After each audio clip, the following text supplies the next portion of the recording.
All right, we are live. It is Thursday. This is Joel with Christian Perspective, also called The Filter, Faith Filter. And I'm going to wait for some people to come into the comments.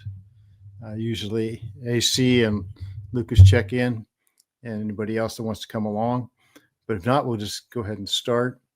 I don't know if Michael's going along again. If he is, going to have to go to the punishment room one more time, I guess. So, for the sake of the show, I think I'll just go ahead and start. Excuse me. We're talking about AI today and AI and power. And it's come up recently in the news, kind of continuously as you talk about AI. And as you know, if you've been listening to me, this is one of my least favorite topics, is where we're going with AI. So I'm going to go ahead and show you the video to start, and we will go from there. This is the hidden cost of data centers. I've noticed my electric bill gone up. Started asking my neighbors, is your bill still going up? And they had no idea that this was happening. If you live in any of these states, your electric bill is higher this summer. It's not because of anything you did. You're paying more because the world's biggest tech companies are building so many data centers. I do guess that a lot of the world gets covered in data centers over time, but I don't know, because maybe we put them in space. Is this something where we are committed to building out data centers across our 60 regions? We are absolutely going to. Big tech's quest for artificial intelligence is creating a tidal wave of new costs that are about to hit nowhere near a data center. The big problem is that we're all subsidizing the wealthiest corporations in the world in their pursuit of artificial intelligence. Americans' utility bills are rising while big tech's profits are going through the roof. We traveled into data center country and found a hidden wealth transfer. Everyday people covering the power costs of the data center build-out. Companies like Amazon and Meta striking secret deals with utilities. It's all proprietary. It's all behind non-disclosure agreements and blacked out documents. And lobbying for a system that leaves all of us footing their bill unless we do something about it. All right. And the question is, will we do anything about it? And can we do anything about it? Okay, get back to full screen here. And good morning, AC.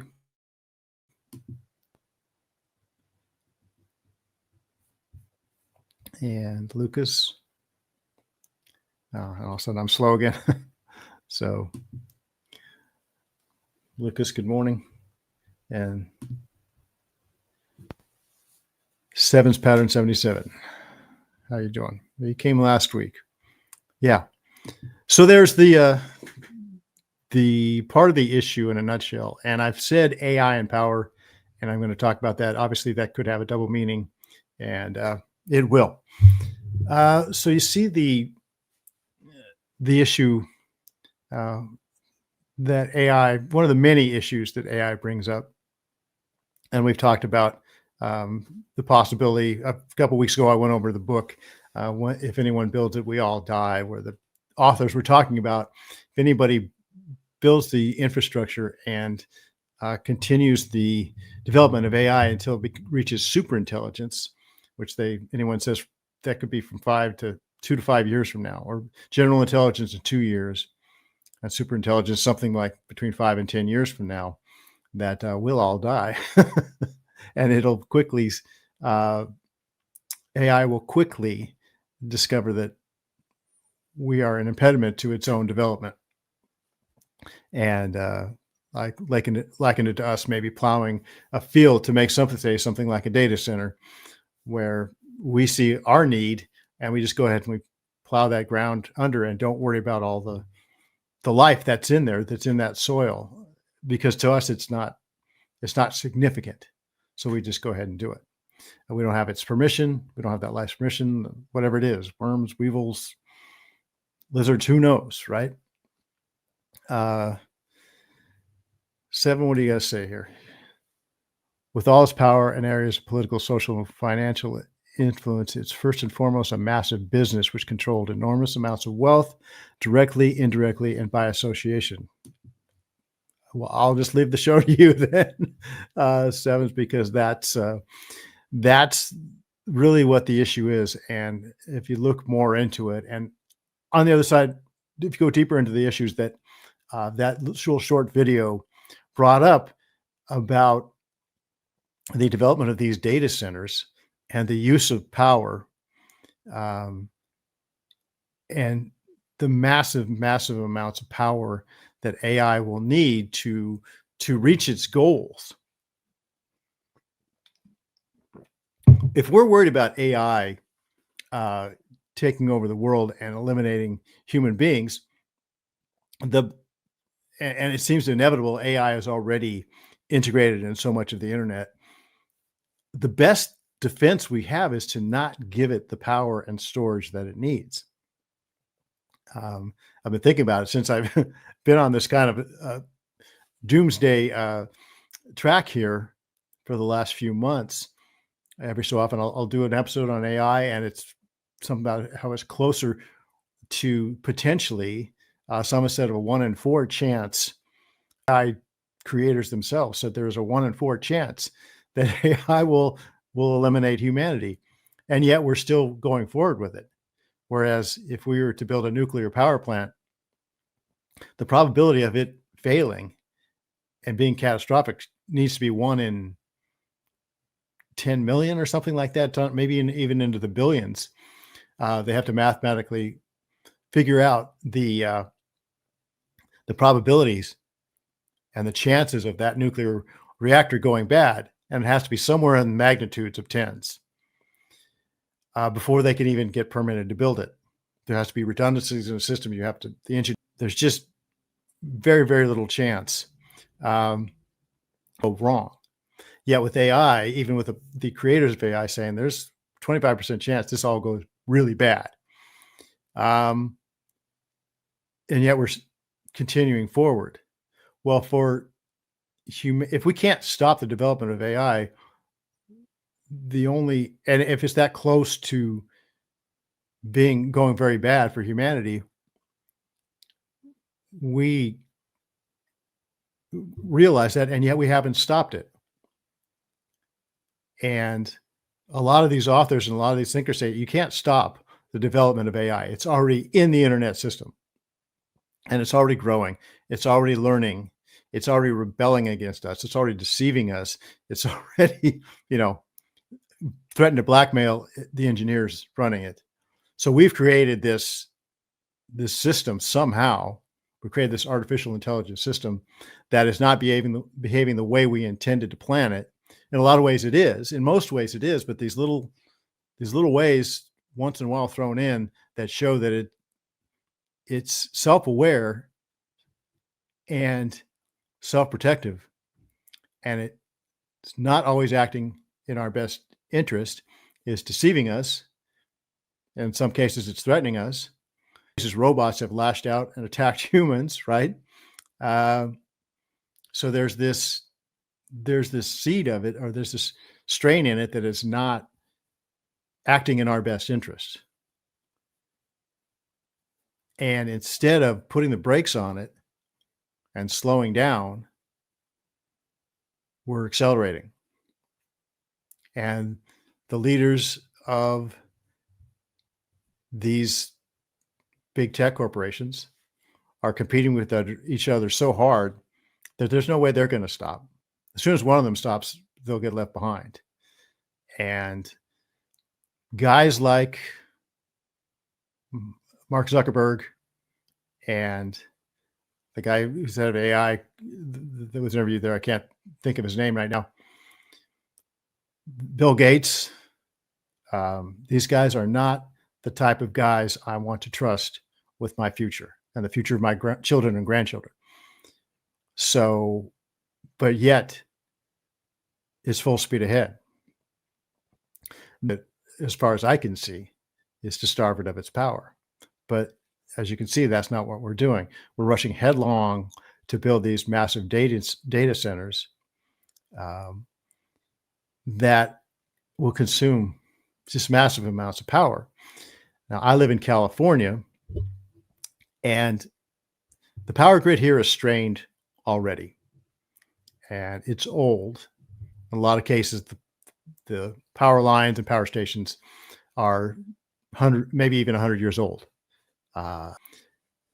And we have already experienced, hot summers where we have brownouts, blackouts. Grid is strained, and we haven't developed much in terms of new power grid to carry all this power, this energy, this electricity. And on top of that, California has mandated that by 2035, 10 years from now, every car will have to be electric, will have to be an EV. Every appliance in our homes, I think by 2030, will have to be electric. So you've got this, not only do you have this massive demand for energy from AI and from gigantic data centers, but now you're going to put more and more strain on the power grid by making all household appliances electrical and all vehicles electrical. And there's, for all the environmentalists in California, your cause is gone. There's no way that you can deliver that much electricity without burning immense amount of fossil fuels, natural gas, coal, the very things that environmentalists have been campaigning against, and is the very basis of their existence. If you're a global warming devotee, if you're, if that's a concern at all for you, that will go right out the window, because there's no other way to generate this power right now.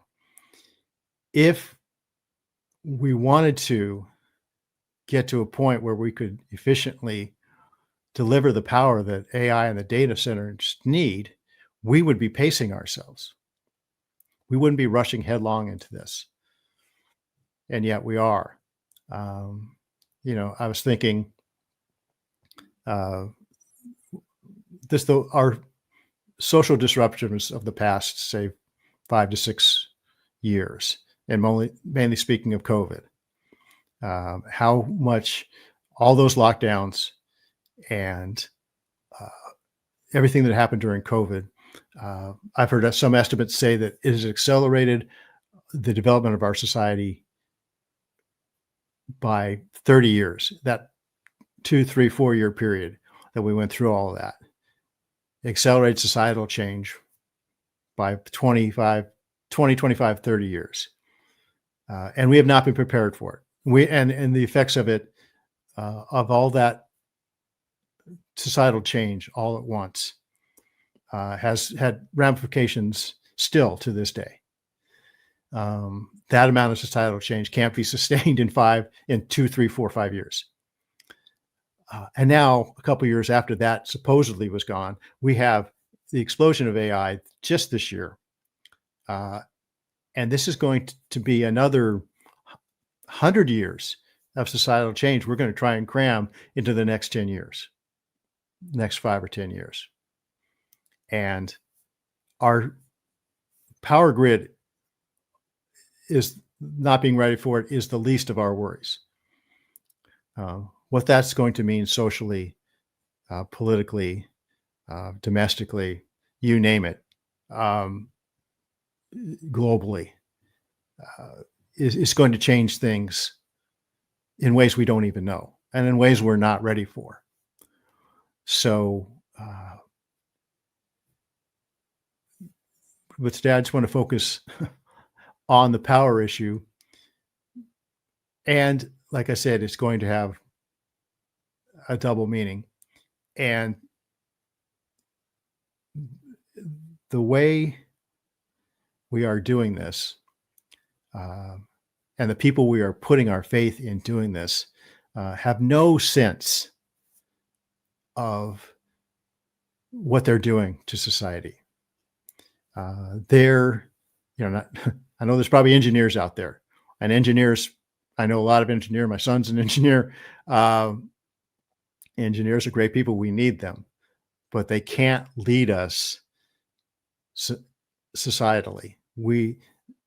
I've once just heard the engineering personality being someone who just wants to work on what they work on, and don't bother them. You need something, slip a note through the door and I'll look at it while I'm working and I'll get to it. And that's their ideal environment. The ideal environment for a software engineer is not societal leadership, and it's not leading us into the future. People that lead us into the future need to be sober-minded, thoughtful, seeing the big picture. And most engineers, face it, they're not big picture people. So we are entrusting our future to these tech billionaires that all they see is their projects and what the projects that they're working on, that they're gifted to do, and that's their worldview. So for a guy like Mark Zuckerberg to say, I envision someday that we will have virtual relationships, people who have virtual boyfriends and virtual spouses and virtual girlfriends or whatever, that he can do it, but he has no idea the effects of society that kind of thing will bring, because he's an engineer. That's his world, and good for him that he can do it. But a guy like that is not going to look at the major, big picture, long-term societal effects of what he's doing, both spiritually, morally, ethically. No, he just sees that he can do it. And if he doesn't do it, someone in China will do it. So he's going to do it. And none of the leaders that are gifted to lead are putting the brakes on this at all. And it has to do with, let's see, 77. Yes. All the trappings which relate to a commercial enterprise. Yeah. It could be 666. You're right. If there's anything that looks like the Antichrist, it would be AI, right? Let's see. Lucas, what do you got? When we built a button like AI, we should have a special guard to protect that button from being pressed, right? And all the guards are off. There are no guards for it. That's the old nuclear button. You had to have two people turn that key before you launched that. And, that was I think War Games was the movie where they dramatized that, where the one guy would not turn that key. In 1983, there was a Soviet military officer that saved the entire world by not pressing that button, because his computer told him erroneously that there was American missiles coming into the Soviet Union, and he just didn't believe it. His human sense didn't believe it. He wasn't a robot, and he saved us. If there had been AI in charge of that button at the time, when that computer told AI that there were missiles coming in from the United States, that robot would have pressed the button and retaliated, and the world would have been destroyed, even though it didn't really happen. So, and it's funny when I was thinking of the ramifications for this and how to put a Christian perspective on it, or how to filter it through our faith. And I've always likened this to the development of AI. Sounds to me an awful lot like the Tower of Babel, because AI at its core is a language-based computer program. And that just brings to mind the Tower of Babel. So I'll worry, and something stood out in that. And I'm going to add to the stage here, and we'll take a look at it. Let's go ahead, and then I want to point out something with it. Okay, so the Tower of Babel. this is Genesis 11. Now the whole world had one language and a common speech. As people moved eastward, they found the plain Shinar and settled there. They said to each other, "Come, let's make bricks and bake them instead of stone and tar for mortar." Then they said, "Come, let us build ourselves a city with a tower that reaches to the heavens, so that we may make a name for ourselves. Otherwise, we will be scattered over the face of the earth." But the Lord came down to see the city and the tower the people were building. The Lord said, "If as one people speaking the same language they have begun to do this, then nothing they plan to do will be impossible for them. Come, let us go down and confuse their language so they will not understand each other." So the Lord scattered them from all over the earth and stopped building the city. That's called Babel, because the Lord confused the language of the whole world. From there, the Lord scattered them over the face of the whole earth. Now, the key verse that I saw is verse 6. The Lord said, "If as one people seeking the same language they have begun to do this, then nothing they plan will be impossible for them." Okay. So when thinking about AI and how we did this, this seems impossible. It seems impossible for us to create something artificially that becomes almost organic. But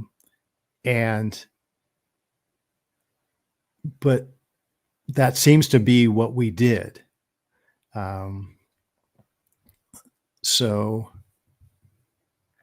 let's see. I've been saying that the Tower of Babel has been rebuilt on a bridge of scribble. Okay.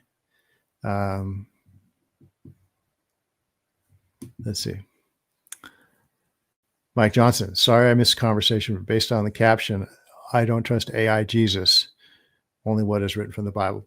Yeah, and there's a guy named Lewandowski. He's the guy that pioneered Waymo, the self-driving cars.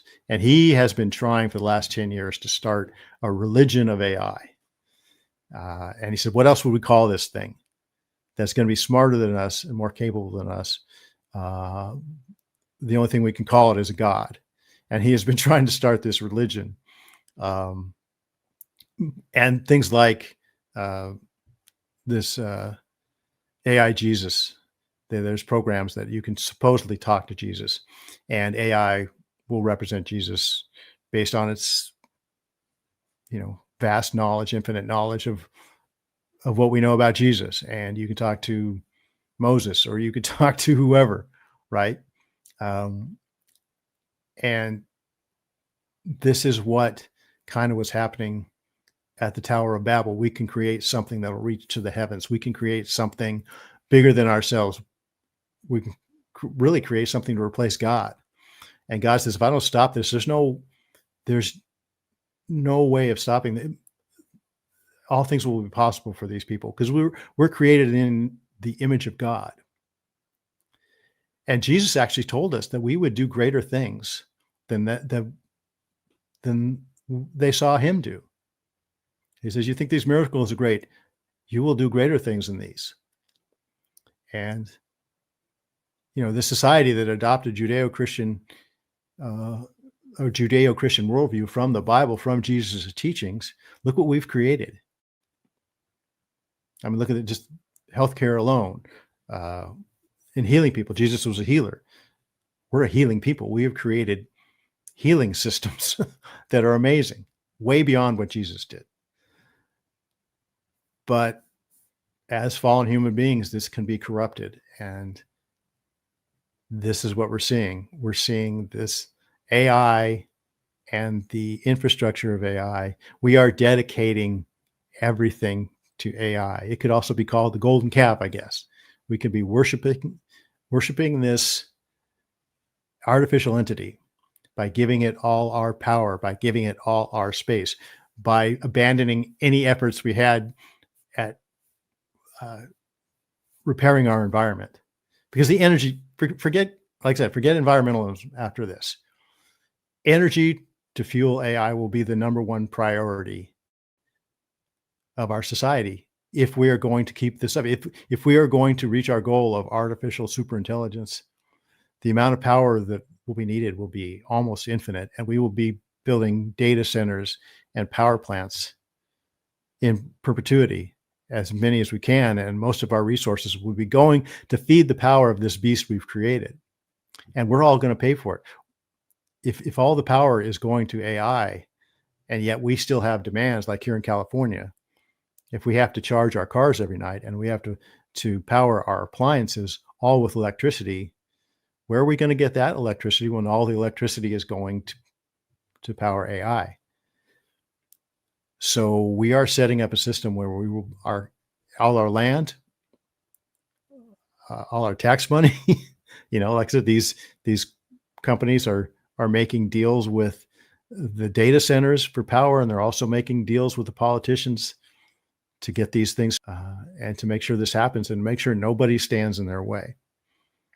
So this is going to be very interesting.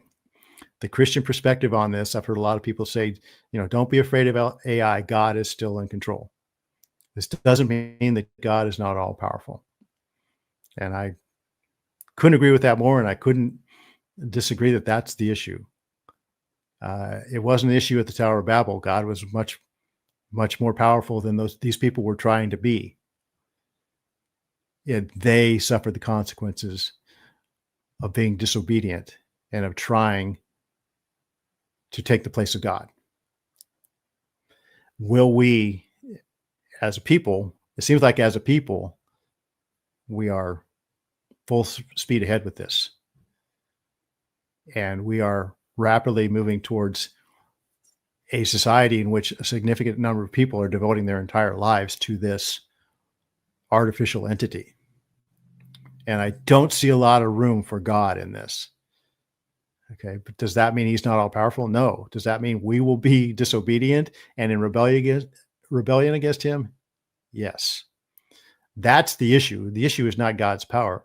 The issue is which power are we going to put our trust and our faith in? So there'll be a lot of pressure to be totally consumed by AI. And there are some people trying to make AI a god.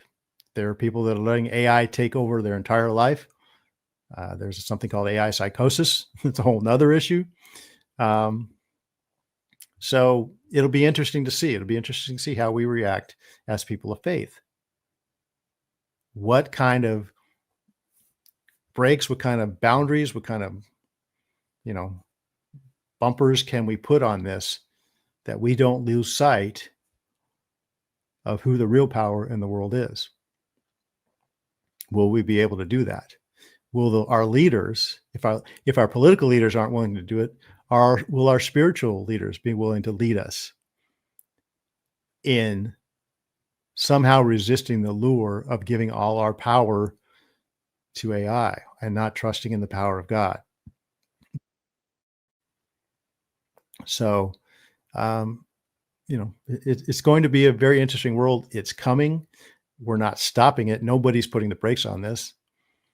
AI is fast moving towards superintelligence. And where will we be as people? Where will we be as Christian people? As I always usually say about most of the issues I talk about on this show, we better start talking about it as Christians right now. So, thanks for the comments. I see a lot of them. I didn't get to them, but you guys are having good comments. So it's a good conversation to have, and hopefully we continue to have it. So I'm out of time. Wow, that went fast. I'll be on with Ben tomorrow. So I will see you guys then. Until then, take care. Thanks for. Hey, it's Joel here. If you enjoyed this, you know what to do. Go ahead and hit that like button, subscribe, and share it with someone who might need to hear it. And if you disagree or have a different thought, please leave a comment. I'd love to hear what you think. Thanks for watching.